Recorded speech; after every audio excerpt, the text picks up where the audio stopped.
ፍትህ ያላገኘው ነፍስ የሞዴል ቀነኒ አዱኛ ጉዳይ ዛሬም መነጋገሪያ ሆኗል። ፍትህ በማላና በካሳ አይታለፍም። ስለዚህ በሂደቱ አልተስማማንም ይላሉ አቶ አዱኛ ዋቆ የሞዴል ቀነኒ አባት። ሰላም እንደምናላችሁ ውድ የሞዳር ቲዩብ ቤተሰቦቻችን፣ ለዚህ ቻናል አዲስ ከሆናችሁ ሰብስክራይብ በማድረግ ቤተሰብ ይሁኑ። እንዲሁም ቪዲዮን ከመጀመራችሁ በፊት ላይክ ማድረጋችሁንና ሐሳብ አስተያየታችሁን በኮሜንት መስጫ ሳጥን ላይ ማስቀመጣችሁን እንዳትረሱ።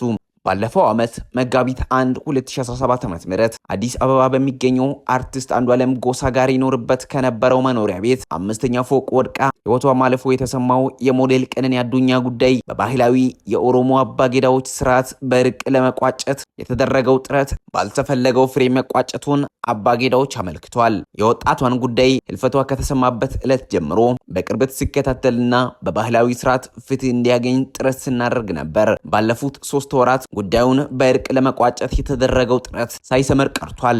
ባለፉት 3 ወራት ተጠርጣሪና ተጎጂ ወገኖችን አንድ ላይ በማምጣት ለማየት ስንጥር ነበር። እንደሚታወቁት ጉዳዩ በዘመናዊ ፍርድ ቤት እልባት አላገኘም። እናም እንደ ኦሮሞ ገዳ ስርዓት በሁለቱም ወገን በእኩል ያለውን ሐሳብ ተቀብለን ስንመለከት ነበር። ነገር ግን ጥረታችን በአራተኛው ቀጠሮ የሟች አባት አቶ አዱኛ ዋቆ አፈረሱብን። በዚህም ተስፋ ቆርጠን ከመቀመጥ ይልቅ ቱለማና የኦዳ ቡልቱም አባገዳዎች ከአዋቂ ሀገር ሽማግሌዎች ጋር ጨምረን ጉዳዩን በጥልቀት ስንመለከት ነበር። ወደ ሟች አባት አቶ አዱኛ ዘመድ አዝማድና የአካባቢው አባቦኩ አውጥተን ብንጥርም ሽምግልናውን አልተቀበሉንም። እናም አሁን ተስፋ ቆርጠን ትናንት ማክሰኞ ጥረታችንን አቋርጠናል ብለዋል። አባገዳዎቹ በባህላዊ ስርዓት ለመቋጨት የሄዱበትን የእርቅ ስርዓቱን ቤተሰብ ለምን አልተቀበለም የሚለው ጥያቄ እዚህ ጋር ይነሳል። የሞዴል ቀነኒ አዱኛ አባት አቶ አዱኛ ዋቆ እንዲህ ይላሉ። አባገዳዎቹ በሚመጡበት ወቅት ሁለቴ በአካል ተገናኝተን የነገርናቸው ነገር አለ።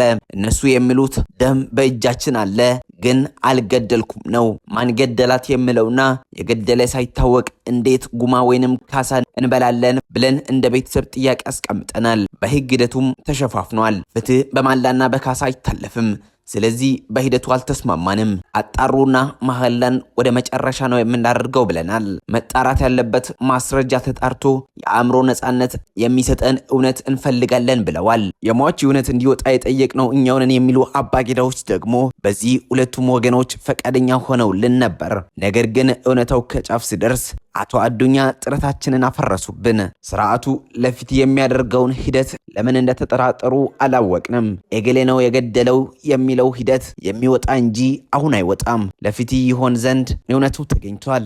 እኛ የቱለማና ኦዳ ቡልቱም አባገዳዎች እውነቱን አግኝተናል። እውነቱን የሚቀበል ከማጣታችን የተነሳ ያንን አየር ላይ አንበትንም። ውድ ልጃቸውን ያጡ ተጎጂ በሂደት ለሽምግልና ስርዓቱ እንደሚቀርቡ ተስፋ እናደርጋለን ብለዋል። የሞዴል ቀነኒ አዱኛ ህልፈት ተከትሎ በህግ ቁጥጥር ስር ውሎ የነበረው አርቲስት አንዱዓለም ጎሳ አቃቤ ህግ በተሰጠው ጊዜ ክስ ባለመከፈቱ ከ3 ወራት እስር በኋላ በ50,000 ብር ዋስ መልቀቁ አይዘነጋም። ዘገባው የዶቼ ቬለ ነው።